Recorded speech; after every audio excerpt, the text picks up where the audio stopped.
Wouldn't it be great if you could turn any problem into a wonderful opportunity?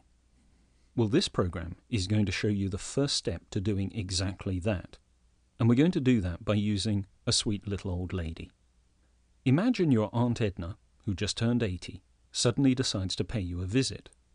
As you open the door to welcome her, she begins to ask questions. Why are you wearing that old sweater? Why did you get your hair cut? Why is there rust on your bicycle? Why haven't you watered your plants? You can feel yourself starting to get angry, but all of a sudden you remember the program about delaying your judgment, relaxing, listening, and understanding. So you decide to try applying it here. As you begin to listen more intently, you realize that her questions are actually highlighting interesting opportunities. You may not know how to do it yet, but it would be great if you could get some new clothes. It would be great if you used your bicycle more. It would be great to have the smell of flowers about the house. You may not see all of Aunt Edna's questions as opportunities. For example, you happen to like your new haircut and think she needs to have her eyes checked. But the point is that listening to the questions without judging them is making you think about things in a new way. Now, the really interesting point about Aunt Edna's questions is why it was necessary at all. Why don't we ask these questions ourselves? Well, there are a couple of reasons. The first has to do with how your clothes feel. Yep, we know that we say the strangest things, but this will make sense. How do your clothes feel right now? Don't brush your hand against them. Think about how they feel on your body.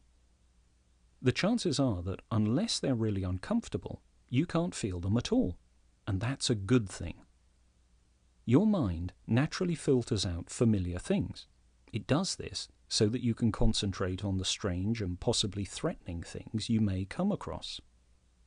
Being able to concentrate on threats is a good survival technique, but it has an unfortunate side effect.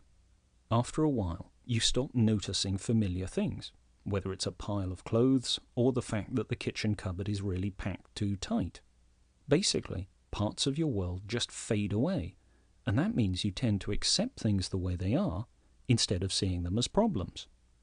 The second reason we can't see problems is that most of us don't like them. Problems are worrying. They make us tense, and the bigger the problems, the more we worry about them. This means that when other people point out problems, we often get defensive and try to deny they exist. Sadly, this isn't usually a very effective approach. So if spotting interesting problems is a key skill for focusing our creativity, and if we naturally try to stay away from problems, either because we don't see them or don't want to see them, how are we going to develop this skill? Well, there are at least 3 things we can do. First, delay your judgment. Now, we realize this is sounding a bit repetitive, but it's still the most important skill you can develop. When someone points out a problem, you must delay your judgment. Relax, listen, and try to understand. Now, this doesn't mean you have to agree to solve it. The problem might be nothing to do with you, but you can make sure you understand it. Second, adopt a new perspective. Have you ever noticed how observant you become when you go to a new place? Suddenly you're full of questions about how things are done and ideas about how things could be different. The same thing can happen when you read a new book or try a totally different style of food. Suddenly you see the world in a different way. So by making a point of regularly reading new magazines, eating different desserts, visiting different websites, stores, art galleries, or even countries, you can strengthen your problem-finding skills. Third, make friends with some Aunt Ednas. Invite people into your world, show them what you do, and listen to their comments. Ask them how they might improve things. It's possible that they might give you a great idea there and then, but even if they don't do that, they'll probably be able to point out things which you've stopped seeing. However, before you try this, remember that when you ask people to point out problems, they will do exactly that.